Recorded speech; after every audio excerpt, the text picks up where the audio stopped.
sejam bem-vindos à nossa aula sobre Florença medieval. A nossa aula de hoje vai ser um pouco diferente da tradicional, porque nós vamos falar um pouco sobre obras de arquitetura, vamos falar de urbanismo, vamos falar também de pintura, mas vamos falar de poesia e de um personagem especificamente, Dante Alighieri. Dante Alighieri foi um personagem importantíssimo para a construção dessa Florença medieval do final da Idade Média. Isso é uma coisa que nós temos que ter na nossa cabeça. Quando a gente pensa Idade Média, não podemos imaginar que um período aproximado de 1000 anos foi sempre igual. Nós tivemos mudanças políticas, mudanças sociais, mudanças na arte, uma série de outros eventos contemporâneos e que influenciaram aquele lugar. Então, não podemos generalizar a Idade Média como uma única coisa. Vocês vão ver na aula de hoje que Florença, nós vimos, quando falamos sobre Florença romana, nós vimos que a Florença romana teve um ápice, um auge no período do imperador Adriano, quando foram construídas uma série de edificações em Florença, foi reestruturado o fórum, foi construída aqueduto, a cidade ficou realmente esplendorosa. E o que aconteceu com Florença desse momento da queda do Império Romano, mais ou menos século V, vamos falar assim, porque a gente tem uma data que é marco da queda do Império Romano do Ocidente, que é o ano de 476 a.C., quando o último imperador foi tirado, inclusive ele se chamava Rômulo, foi tirado de Roma, é, mas foi do processo do final desse Império Romano do Ocidente que a gente coloca como marco ali. Então, no século V, nós temos uma série de eventos acontecendo em todo o território da Itália. Nós temos invasões do que nós chamamos de povos bárbaros, os godos, os longobardos, os ostrogodos,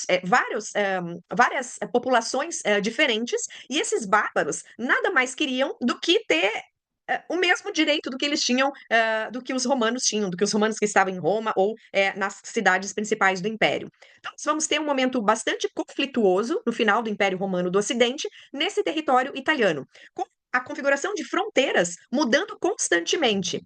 Nós teremos o esvaziamento de cidades que eram mais importantes. Florença era uma cidade importante e a gente vai ter o esvaziamento da cidade de Florença.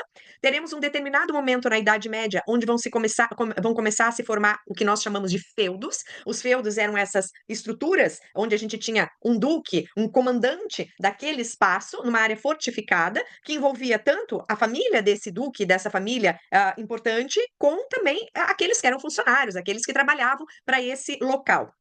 E essas estruturas vão ficar espalhadas no território italiano. Vão demorar muito tempo, e a gente vai ver isso a partir da cidade de Florença, hoje, dentro da perspectiva de Florença, vai demorar muito tempo para que cidades como Florença consigam começar a retomar a sua importância.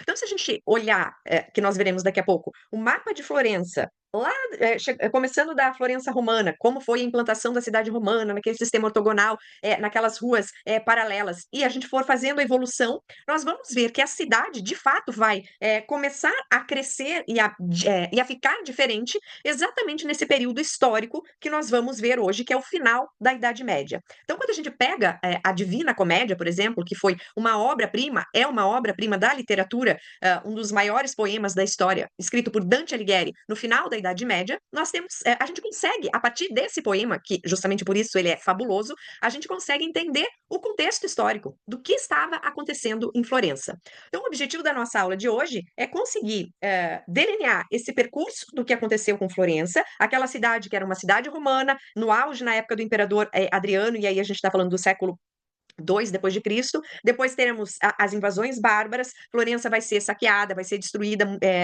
mais de uma vez. Os monumentos vão entrar em ruínas. Vamos ter uma ocupação muito menor da área da cidade e as pessoas vão usar as mesmas estruturas romanas ou como fundação ou reestruturando essas estruturas até a gente começar com um renascimento da cidade de Florença no século XII, principalmente. Então vamos para o nosso primeiro slide, depois dessa breve introdução. Seja, como é que era essa Florença medieval? Nós falamos que tivemos um período que Florença ficou praticamente como ficou uma cidade secundária em relação a outras cidades vizinhas, por exemplo, Lucca, Siena, Pisa, essas cidades eram mais importantes durante a primeira fase da Idade Média do que Florença. Florença perdeu a sua importância. A primeira vez que a gente vai ter um papa florentino vai ser já lá no século XI. No século XII, a gente vai ter também uma Florença que vai se tornar município autônomo. Olha que interessante isso. De uma cidade romana que era importante lá com o imperador Adriano, que estava no auge, vai passar a ser uma cidade com posição secundária e só no século XII vai conseguir virar um município autônomo. Desse início da história política de Florença, nós não temos tanta documentação. Os documentos administrativos começam a aparecer principalmente a partir de 1170.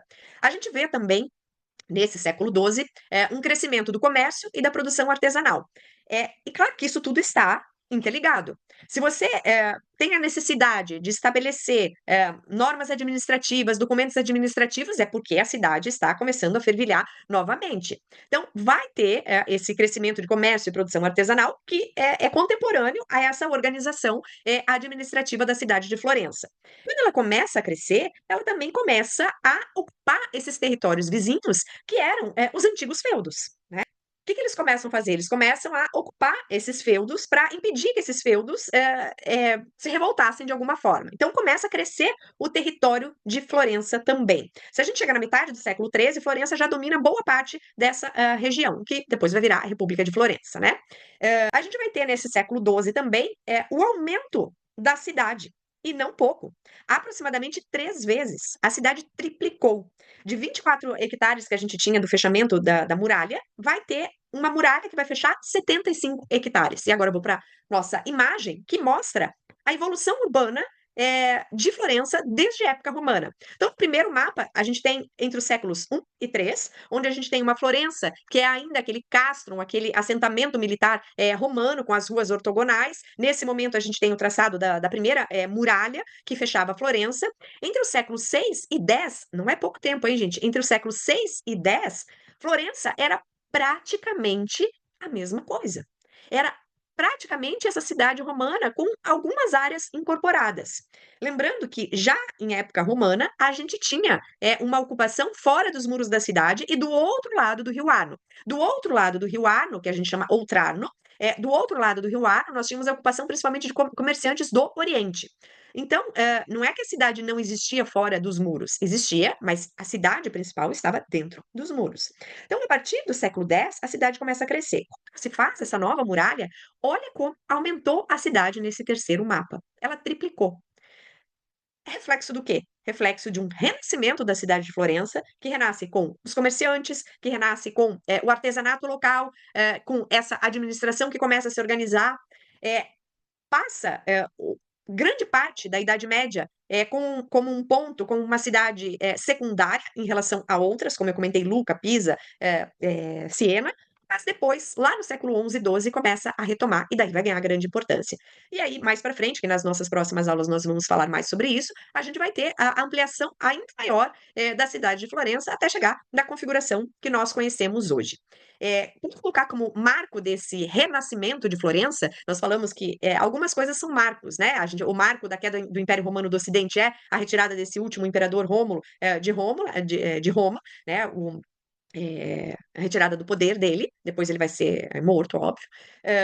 E a gente tem como marco do renascimento de Florença, quando começa a aparecer arquitetura de imponente, arquitetura importante. Um dos grandes exemplos, e é o nosso marco, é a Basílica de San Miniato al Monte, que foi construída a partir de 1013. Então, aí estamos no século XI, justamente quando a cidade começa a fervilhar novamente. Temos uma arquitetura belíssima, que é uma arquitetura românica da Toscana, da Florentina. O que é a arquitetura românica? É a arquitetura que se inspira nos grandes edifícios da Roma antiga. Por isso que a gente vai ter, por exemplo, o uso do arco pleno. Arco pleno é esse arco que é metade de um círculo completo. Vamos pegar a imagem do Coliseu, por exemplo. Lá o Coliseu a gente vê uma série de arcos, um ao lado do outro, que é o arco pleno. Então, a arquitetura românica, que é deste período da Idade Média, é uma arquitetura que vai usar características dos edifícios de grande porte da Roma antiga. Quando eu falo Roma antiga, é claro que eu não estou me referindo só ao território Roma, mas aos edifícios de época romana. San Miniato é o primeiro mártir da cidade de Florença.